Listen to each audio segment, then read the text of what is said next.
Hi, Father Thaddeus.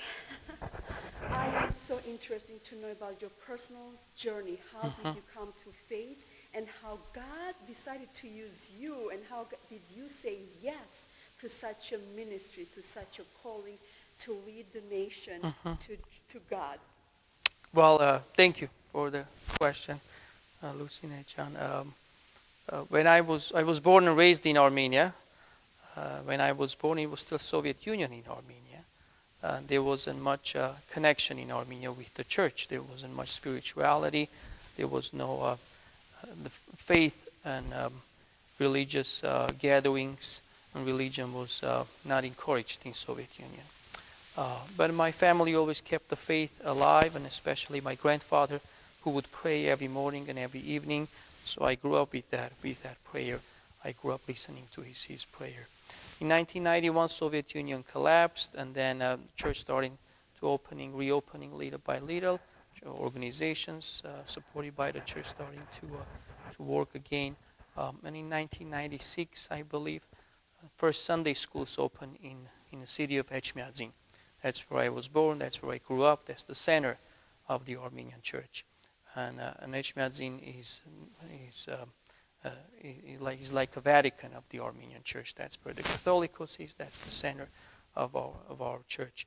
And Echmiadzin coming down of only begotten Son of God, and we believe that Saint Gregory had a vision how Christ comes down and hits the ground with the golden hammer and says, "Here will be my church," and that's where the first church, the cathedral, was built, Cathedral of Holy Echmiadzin.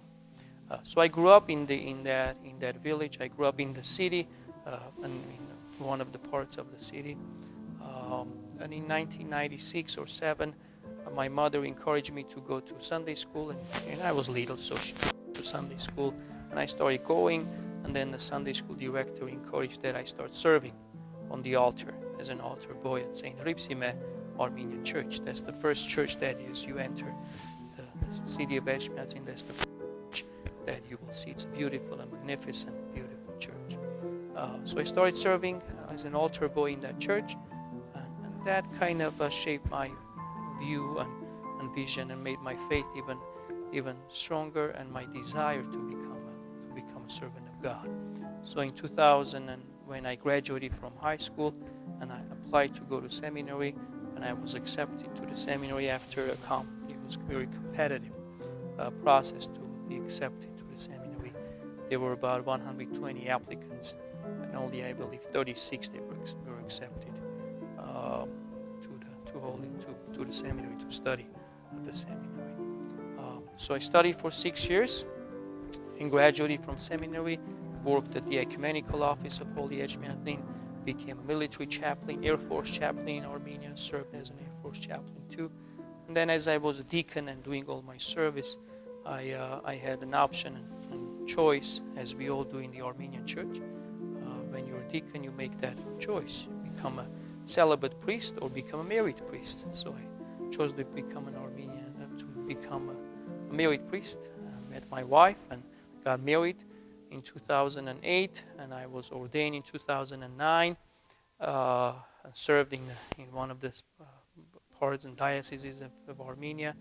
And then in 2011, we were sent to the United States to serve in this diocese, and the bishop of this diocese decided that, encouraged that I come here to Minnesota and serve at St. Zahag Armenian Church.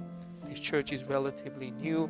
It was established in 2001, St. Zahag Armenian Church, and for about 10 years or so, they did not have a permanent priest. They were always visiting priests. So that makes it difficult for the community to grow, to have a connection. So, and I was the first to be assigned as a permanent priest. But I've been here, soon it'll be almost 10 years that I've been here serving at St. Zahag Armenian Church, and it's a blessing for us to be here, to serve and to minister our community, our people, and serve the Lord here. And of course, we are blessed to have you here. Thank you so much, Father Thaddeus. On behalf of all the Minnesotas, I want to say thank you to your family. Thank you, Lucina. We are glad to have you. Thank you for your support.